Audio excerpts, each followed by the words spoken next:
अस्सलाम वालेकुम स्टूडेंट्स, हमने पहले टॉपिक नंबर 18.3 चैप्टर नंबर 18 का पढ़ा था, स्पेशल थ्योरी ऑफ रिलेटिविटी। आज उससे रिलेटेड कुछ एमसीक्यूज़ करेंगे सॉल्व, जो कि आपको ईटा की प्रिपरेशन में हेल्पफुल साबित होंगे। पहला एमसीक्यूज़ है इस सिलसिले का, the rest mass of A proton is 1.67 10 power minus 27 kg. The mass of proton be doubled at the speed of rest mass बता रहा है कि एम नॉट जो है वो 1.67 ज़रब 10 पावर माइनस 27 kg है। कहता है कि रिलेटिविस्टिक मास यानी एम किस 2m नॉट होगी, the mass of the proton to be double हो जाए एट द स्पीड ऑफ, यानी किस स्पीड पे ये डबल हो जाएगी। तो हम जानते हैं रिलेटिविस्टिक मास इक्वेशन हमने पढ़ी थी कि जब भी कोई पार्टिकल बॉडी मूव करता है with the velocity of light, तो उसकी मास निकालने का फार्मूला होता है m nought √1 minus v square over c square. तो इसी में हम पुट करेंगे m is equal to m की वैल्यू 2m नॉट, m की वैल्यू पुट करेंगे और इधर आ जाएगा आपके पास m nought √1 minus v square over c square. V square तो हमें फाइंड करना है, सी वेलोसिटी ऑफ लाइट है। एम नॉट के साथ एम नॉट कैंसिल हो जाएगा और आपके पास यहाँ आ जाएगा अगले स्टेप में 1 minus v square over c square is equal to 1/2। इसको आपस में रिप्लेस किया, squaring on both side you get, अगर स्क्वेयर कर लें हम तो हमारे पास अगले स्टेप में आ जाएगा 1 minus v square over c square is equal to 1/4। और इसको हम लिख सकते हैं वी स्क्वेयर और सी स्क्वेयर, इसको इधर ले गए और इसको इधर, तो ये 1 माइनस 1/4 हो जाएगा, जो कि एलसीएम 4 ले लेंगे, 4 माइनस 1 आ जाएगा, तो ये वी स्क्वेयर और c square is equal to 3/4 आ जाएगा। फर्दर सॉल्व करने पे हमारे पास v square is equal to आ जाएगा 3/4 इंटू सी स्क्वेयर। तो इसको जब हम अंडर रूट लेंगे both side, taking square root on both side, तो हमारे पास v की वैल्यू आ जाएगी इसमें, जो कि आप सॉल्व करेंगे कैलकुलेटर की मदद से, ये आ जाएगी 0.866 time of velocity of light. तो ये अगर देखें तो c आपके पास ये करेक्ट है। अब अगला एमसीक्यूज हम सॉल्व करते हैं। The time period of pendulum is 3 second.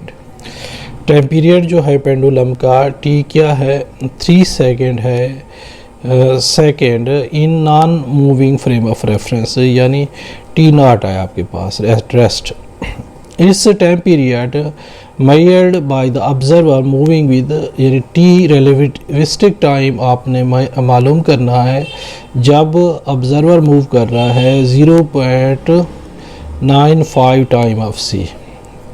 तो using again relativistic time equation t is equal to हो जाता है t nought divided by 1 over t nought over √1 minus v square और सी स्क्वेयर। अब इसी में आप पुट करें t नॉट की वैल्यू क्या है 3 सेकेंड और 1 minus v square over c square आ जाएगा आपके पास। तो t की वैल्यू इसी को सॉल्व करें और इसी में c नेक्स्ट स्टेप में आप लिख सकते हैं 3 डिवाइडेड बाई √1 माइनस इसकी वैल्यू डाल लें v की वैल्यू, तो v is equal to 0.95 c का स्क्वायर डिवाइडेड बाई c का स्क्वायर ना। तो ये सी स्क्वायर और सी स्क्वायर कैंसिल हो जाएंगे और ये 90.95 का स्क्वायर आ जाएगा। इसको सॉल्व करने पे आपके पास आ जाएगा t is equal to 3 divided by √1 minus, जब आप 0.95 का स्क्वायर निकालेंगे तो आपके पास ये आ जाएगा 0.0975 राइट। ये आ जाएगा। कैलकुलेटर की मदद से आपने सॉल्व करना है, जो कि अगले स्टेप में 3 इंटू इसको 1 में से जब सब्ट्रैक्ट करेंगे तो आपके पास आ जाएगा 0 पॉइंट और स्क्वायर रूट लेंगे 0.0975 और इसके ऊपर जब आप स्क्वायर रूट इसका फाइंड आउट करेंगे 1 में से सब्ट्रैक्ट करके तो 0.312 आ जाएगा, जो कि अगले स्टेप में इसको इस पे डिवाइड करेंगे तो 9.6 सेकेंड आ जाएगा। तो टी आपके पास रिलेटिविस्टिक टाइम टी जो है 9.6 सेकेंड निकल आया। ये रिलेटिविस्टिक टाइम आपके पास निकल आया। तो ये आपके पास ये हो गया। अब इनिशियल टाइम देखें क्या था, रेस्ट वाला 3 सेकेंड। जब बॉडी ने मूव किया 0.9 time of velocity of 95 time of velocity of light, तो टाइम आपके पास क्या हो गया, इंक्रीज़ हो गया, टाइम डायलेट हो गया, 9.6 सेकेंड आ गया। यही चीज़ हमने consequence of special theory of relativity में हमने पढ़ा था कि जब कोई body velocity of light gain करती है तो उसका टाइम इंक्रीज़ हो जाता है। और मैस के बारे में हमने पढ़ा था कि जब कोई body mass velocity of light attain करती है तो उसका मैस भी इंक्रीज़ हो जाता है। तो यही रिलेटिविस्टिक मैस इक्वेशन निकाल के हमने इस वेलोसिटी ऑफ लाइट अटेन करने पर हमने ये जो कहता है कि डबल हो गया है, तो मैस डबल तब होगा जब ये 0.866 time of velocity of light ये पार्टिकल अटेंड करेगा, प्रोटॉन। अगला है a 1 metre long stick. A 1 meter long stick moves at 0.80 time of c. According to the measurement taken in the laboratory, its length is। तो इसकी L not क्या है, at rest 1 metre है, right. और जब ये वेलोसिटी अटेन कर लेता है 0.8 टाइम ऑफ c, ठीक है, according to measure taken in the laboratory its length, तो हमने relativistic length L find out करनी है। आप जानते हैं रिलेटिविस्टिक लेंथ का फार्मूला है L is equal to L nought 1 minus v square over c square. इसी में वैल्यूज़ पुट करें, L नॉट की जगह 1 डालेंगे, 1 माइनस वी की वैल्यू 0.80 सी आपको गिवन है, वो उसका स्क्वायर ले लेंगे, यानी इसका भी स्क्वायर और इधर सी का भी स्क्वायर, नीचे सी का स्क्वायर आ जाएगा, सी स्क्वायर कैंसिल। तो आपके पास एल तो आपने फाइंड करना है इजिकल टू 1 माइनस आप 0.80 का जब आप स्क्वायर लेंगे तो ये आ जाएगा 0.64। अगले स्टेप में जब इसको इसमें से 1 में से सब्ट्रैक्ट करेंगे तो ये आ जाएगा 0.36 आ जाएगा आपके पास 0.36। अब इसका 0.36 का जब स्क्वायर रूट आप निकालें तो ये आ जाएगा 0.6 और यूनिट मीटर आ जाएगा। यानी कि जब मीटर स्टिक जिसकी इनिशियल रेस्ट में लेंथ 1 मीटर है और जब ये nearly velocity of light 0.80 time of velocity of light move करना शुरू कर देता है इतनी तेज़ स्पीड के साथ, v की वैल्यू ये हो जाती है, तो इसकी लेंथ सुकड़ के ना कम हो के 0.6 मीटर रह जाती है।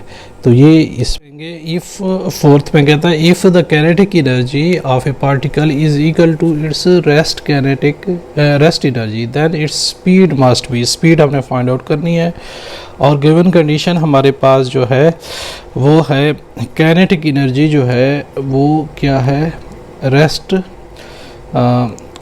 रेस्ट मास एनर्जी के is equal to m naught c square इसके बराबर है।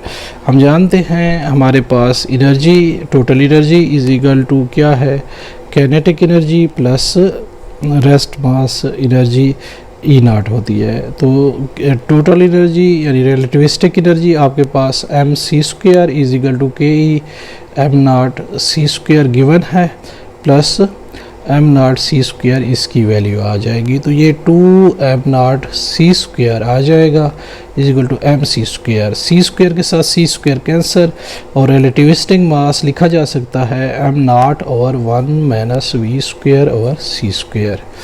जब ये हमारे पास आ गया तो हम इसको लिख सकते हैं 2m0 के इक्विवेलेंट।